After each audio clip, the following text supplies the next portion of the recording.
So a couple other things besides what you already said. First of all, go ahead and put up number 107. I think that some of what you said, Sean, will be mitigated by pro-Biden, anti-Trump, dominant media bias. Semaphor's framing of the story in their lead item is that Democrats are praising it. That's how they led. Okay. And maybe they were going for a quirky lead. But the dimensions of this, the inappropriateness of this, and the degree to which he chose to save his son and handcuff the Democratic Party's ability to some extent to criticize anything Donald Trump does, including mass pardons of January 6th convicts, is mitigated by the fact that the press is going to cover this, I believe, largely this way. This is, to me, again, biased coverage. That's Well, not, Mark, look that's at, I not mean, the lead. That's not the lead. there's a thread going out on that several of us are sharing on social media from Politico. First, president, this is Politico. President says he won't pardon Hunter Biden. Next, Biden issues pardon for Hunter. Next headline, Republicans pounce on Biden. It's like, it's our fault that he flipped. These people literally were lied to by the press office.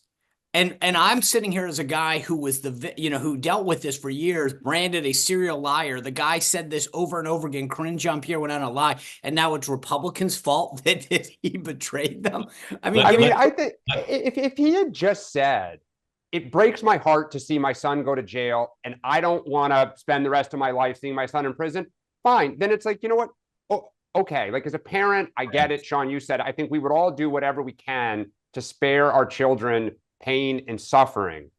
But to rail against your own Justice Department after you railed against Donald Trump, for what he does, that to me is the difference between, kind of the politics of this going forward and the lack of leadership that he's showing in terms of how he's handing, off the baton to the rest of the party. To me, it's just almost a disgrace.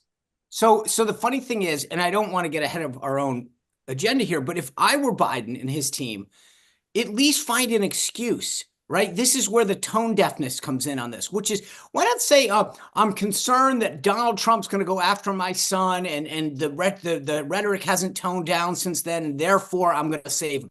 But I mean, blame somebody else, for goodness sakes. I mean, this is politics 101. I And I can't believe see, it's. yeah, and I see people are saying like the only reason he went after him is he's Joe Biden's son. Guess what? When you're president or running for president, people come like that is, ask the Clintons about all the stuff that they went through, right? Ronald Reagan and his family went through, the Bushes went through. Like, tell me a president who has, or a candidate who has run, they go through your family, they go through your friends, they go through everyone. It doesn't mean you just all of a sudden say, I'm going to pardon everyone because the Justice Department is totally corrupt.